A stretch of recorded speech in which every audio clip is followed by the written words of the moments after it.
mean, a lot of people, not just you, but a lot of viewers from around the world, from everywhere from Germany, Finland, all over the United States, and throughout South America, have donated games to Classic Game Room, and I try to get through at least 2 of them a week, which at this rate, honestly, it's going to take me until the end of time to review all of the games that people have sent. So I tried to scatter them about, and I think you and I share a lot of similar tastes in games. Yes, and indeed.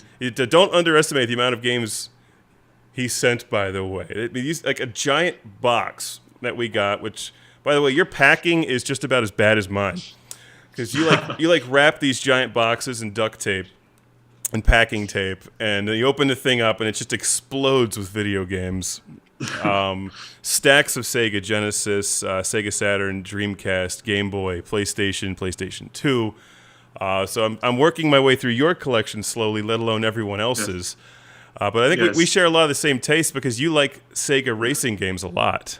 Oh, a lot. Indeed, I like the arcade-style racing. Yeah, I've noticed that. And that Initial D game was pretty cool that you sent.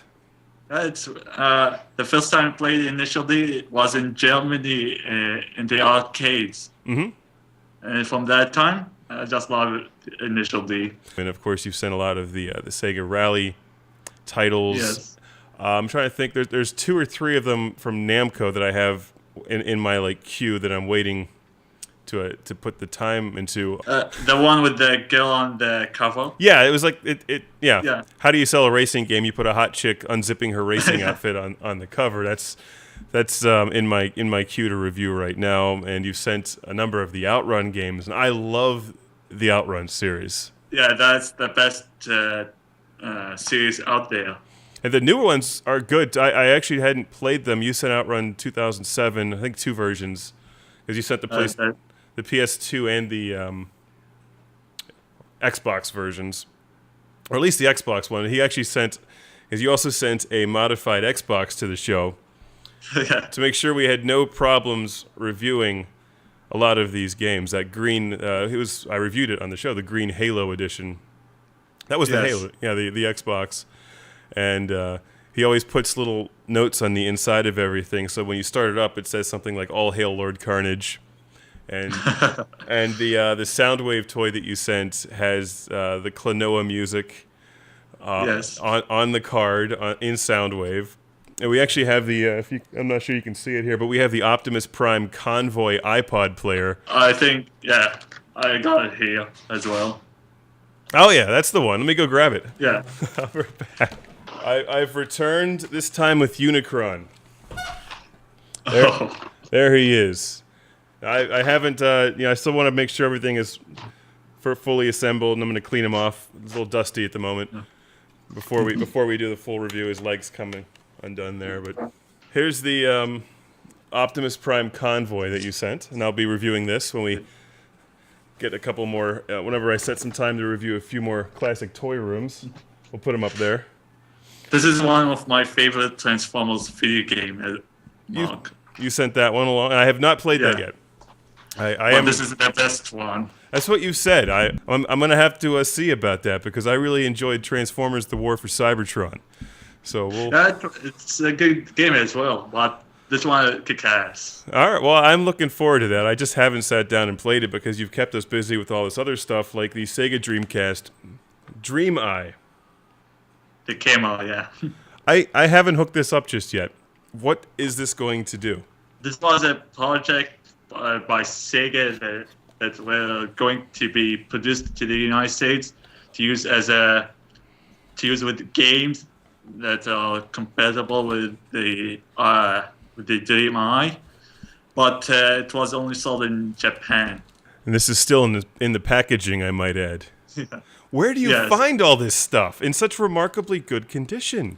I do my research, and sometimes I just let my friends buy them for me. Of course, I give them the money back.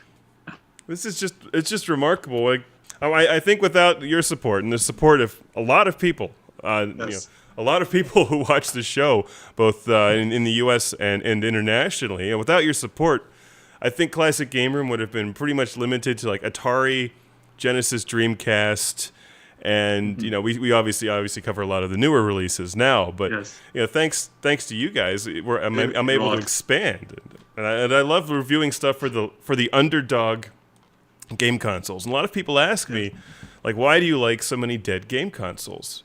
Well, they're interesting. Yeah, it's really interesting. I love that. I still love the classic games.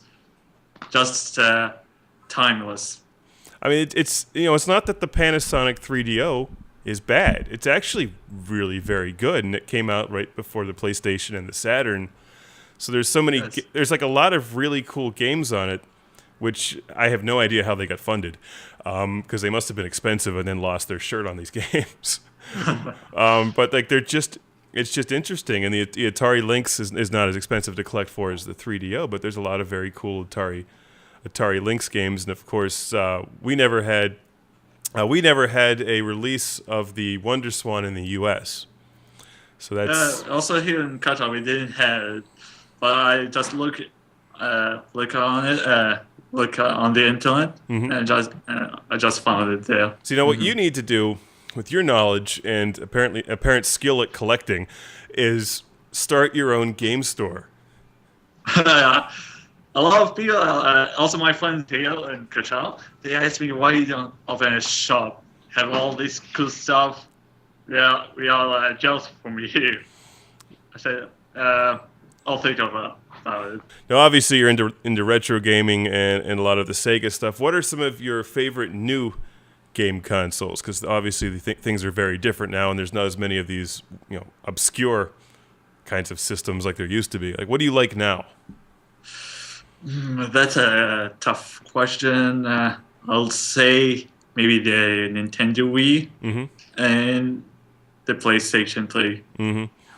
The correct answer is the Sega Dreamcast. But I already know. Yeah. But I already know you like the Dreamcast. You've sent a nice collection of Dreamcast games. I was putting the shelf together over there. I was stacking up all of the games Mohammed sent from the Dreamcast, one on top of another, and there's like a nice pile of them that I think it's going to take me so many years to get through all these games. Because I try to ingest them. Not every game is my style, but I at least try to ingest them to understand what the game is about, and who would like it. That's why I want to take some more time with the Klonoa games, because I don't want to just do one and not be able to relate it to a lot of the other ones, because not that many viewers have a Swan Crystal. Of course. But you do. You have a Swan Crystal, right? In fact, I do. I have the Swan, Wonder Swan color. There it is. I'm still playing Klonoa. I still didn't finish it, so I'm trying to finish that game. You need to talk to developers about making some more Klonoa games then. After you start your game store.